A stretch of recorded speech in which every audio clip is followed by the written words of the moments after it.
យើងរកគ្នាដែលមកជួបជុំនេះគឺយើងបំភ្លឹកនឹកគុណដល់ពុព្វបុរសដែលបានប្រសាលទុកនៅវត្តអារាមនេះដែលកសាងវត្តអារាមនេះឡើងដើម្បីយើងរាល់គ្នាជាទីសក្ការៈបូជាហ្នឹងហើយអញ្ចឹងពុព្វបុរសយើងនោះក៏ជាពុព្វការីដែរហ្នឹងហើយព្រោះពាក្យថាពុព្វការីគឺអ្នកធ្វើឧបការៈមិញហ្នឹងហើយព្រោះថាយើងបំភ្លឹកនឹកគុណដល់ពុព្វបុរសហ្នឹងហើយពុព្វបុរសដែលខិតខំជាពិសេសគឺមានជីដូនជីតាយើងដែលខិតខំណា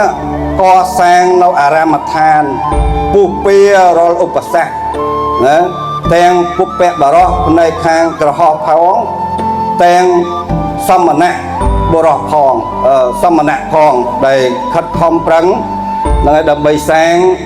អារាមដ្ឋានទុកមកឲ្យយើងរាល់គ្នាដើម្បីជាទីសក្ការៈក៏ដើម្បីជាទីគោរពបូជាព្រោះវត្តអារាមនេះវាជាឃ្លាំងផ្ទុកនៅអវយវ័យផ្សេងហ្នឹងហើយវាជាឃ្លាំងបើយើងនិយាយអំពីឃ្លាំងដែលផ្ទុកនៅ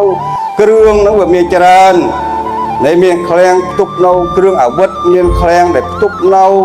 បរិខាផ្សេងនៅអ្វីដែលជាការគ្រឿងគ្រប់សពបែបយ៉ាងហ្នឹងយើងសិនមានឃ្លាំងចំណែកវត្តអារាមនេះវាជាឃ្លាំងដែលផ្ទុកនៅប្រពៃណីនៅវប្បធម៌នៅទំនៀមទម្លាប់នឹងភ្ជាប់ជាមួយនឹងសាសនាមានសាសនាផងមានទាំងទំនៀមទម្លាប់ផងដែលវាភ្ជាប់ជាមួយគ្នាមកអញ្ចឹងឥឡូវយើងគិតមើលបណ្ដាលទាំងប្រពៃណីទាំងវប្បធម៌ផ្សេងគឺវត្តនឹងដែលជាអ្នកថែរក្សាជាអ្នកថែរក្សាផ្ទាល់បង្កើតទៅជាការរំលែកបង្កើតទៅជា